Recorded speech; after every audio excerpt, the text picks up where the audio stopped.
Hola, muy buenas noches. Mi nombre es Saraí Jaimes.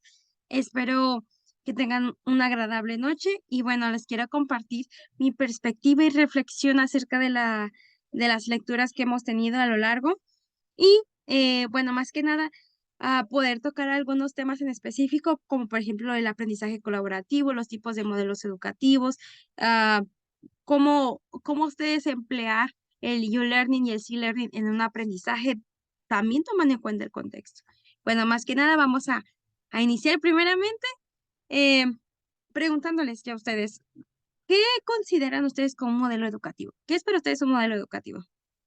Puede ser un modelo educativo desde un pensamiento de cómo enseñar, una forma de vida, puede ser una metodología o alguna estrategia para que los alumnos lleguen a un aprendizaje. Bueno, personalmente considero un modelo educativo como un poco de todo. Si bien involucra estructuras y metodologías para el aprendizaje, también el autor o los que diseñaron el modelo educativo tienen una fuente de pensamiento que se dirige hacia un camino en específico conforme a sus objetivos. Y también que es necesario tomar en cuenta el contexto, en qué año fue creado, qué se pretendía, cuáles eran las necesidades de la sociedad y que nosotros podemos extraer de eso y emplearla a nuestro contexto, porque cada país, en cada estado, en cada ciudad es distinto. Y, y la sociedad y los grupos ahí, comunidades que existen ahí tienen necesidades distintas. Entonces, bueno, tomando en cuenta lo que es el modelo educativo, quiero que ustedes se les venga a a la mente y quiero que me digan qué es el aprendizaje colaborativo para ustedes. Les doy unos segunditos. ¿Qué es el aprendizaje colaborativo? Muy bien. A mí, el aprendizaje colaborativo, cuando me mencionan aprendizaje colaborativo, yo pienso en trabajo en equipo. Trabajo en equipo porque ahí es un grupo de personas que están trabajando para algo, para algún objetivo especial y que se distribuyen y que todos son parte del engranaje para llegar a esa meta. Por ejemplo, como un barco. Un barco, si le falla alguna vela, si le falla el motor, si le falla el timón, no va a poder llegar a su destino. Todos son esenciales, perdón, todos son esenciales para poder llegar a eso.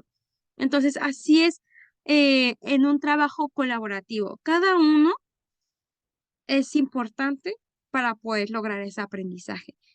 Si bien ahí el profesor es un facilitador del aprendizaje o una guía, ahí los alumnos que están construyendo su aprendizaje por medio de la interacción social se están construyendo el aprendizaje también por medio de la experiencia y la comunicación, y también hasta puede ser algo como kinestésico.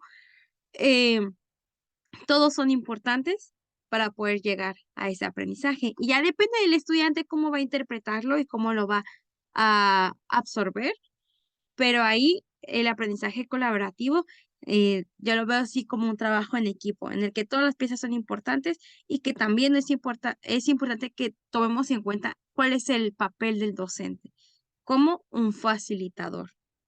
Muy bien. Y hay distintas modalidades educativas de un entorno virtual de aprendizaje. Ustedes, por ejemplo, piensen en la pandemia. ¿Cómo era el aprendizaje antes de la pandemia? El aprendizaje antes de la pandemia, a lo mejor era solo presencial. Sí, todo el aprendizaje era, si quieres aprender, quieres tomar un curso de lo que sea, de belleza, no sé, o tomar clases en la primaria, ibas a la escuela. Después de la pandemia hubo un choque y a lo mejor en otros países estaban preparados ya con el aprendizaje virtual o ya sabían cómo era un aprendizaje a distancia o un aprendizaje virtual, porque no es lo mismo un aprendizaje a distancia que un aprendizaje virtual. Pero a lo mejor ya estaban sustentados y ya tenían estrategias o ya lo involucraban en su modelo educativo. Entonces, con nosotros en México hubo un choque porque nosotros no estábamos adaptados a un aprendizaje ah, virtual, porque era algo totalmente nuevo, pero por la necesidad que tuvimos a través de la pandemia de tomar clases eh, de manera virtual, entonces fue como se establecieron otras estrategias y se consideraron otros modelos o metodologías que involucraban el uso de dispositivos y del Internet para poder tener una interacción y así formar un aprendizaje. Entonces, Aquí ya hemos hablado del aprendizaje presencial, del aprendizaje virtual y del aprendizaje híbrido que involucra un poco de los dos. Por ejemplo, si yo quiero tomar clases de karate, un ejemplo, el día sábado yo voy allá a tomar mi clase práctica, pero de lunes a viernes yo tengo una clase teórica sobre los tipos de movimiento y historia del karate.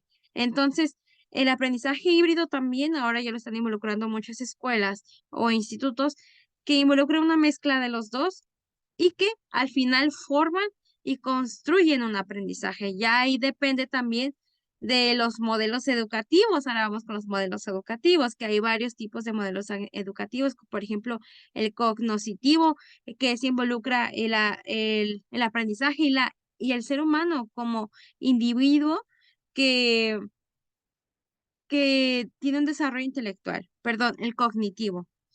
Y también tenemos el tradicional, que ahí forjaba un carácter del individuo, pero involucrando el aprendizaje de ah, el aprendizaje de alguna materia combinado con lo religioso. También tenemos el conductista, que ahí modelaba la conducta del individuo y que el conductista ahí, el docente era, o sea, todo el aprendizaje giraba en torno al docente y era el que dirigía.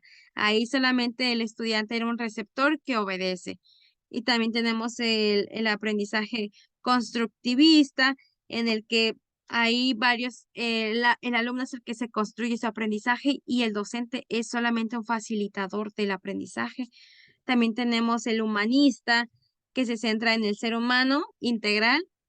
Aquí, hablando de ser humano integral, ahí hablamos de que el ser humano no solamente es alguien que posee una mente, ¿no? Sino que también se debe de fortalecer el espíritu, el corazón, cómo tiene su estilo de vida, la salud. Entonces, el ser humano integral involucra muchos aspectos y que también involucra una metodología eh, holística, paradigma, psicológica, en torno al humanismo.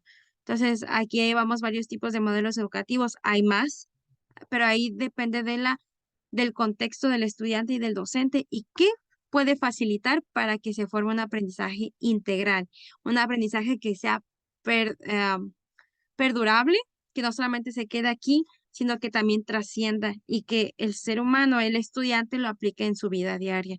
Entonces, aquí, bueno, hablamos sobre varias cosas, sobre tipos de modelos educativos, sobre formas de tomar clases, como involucrando el U-Learning o el C-Learning, que ahí también depende de los dispositivos y de nuestro contexto. Por ejemplo, les voy a buscar aquí rápido el U-Learning. Es el aprendizaje ubicuo. Es la capacidad de aprender desde diversos contextos y situaciones en diferentes momentos temporales a través de dispositivos o medios.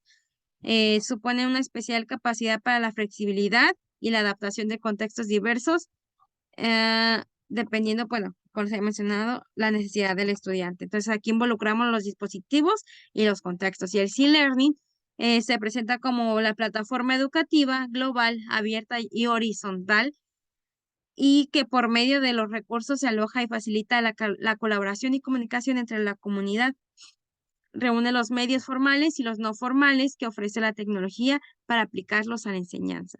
Entonces, aquí es también bien importante que consideremos los tipos de aprendizaje y las necesidades que hay para que nosotros podamos tener una enseñanza exitosa y también el alumno pueda ser un buen receptor.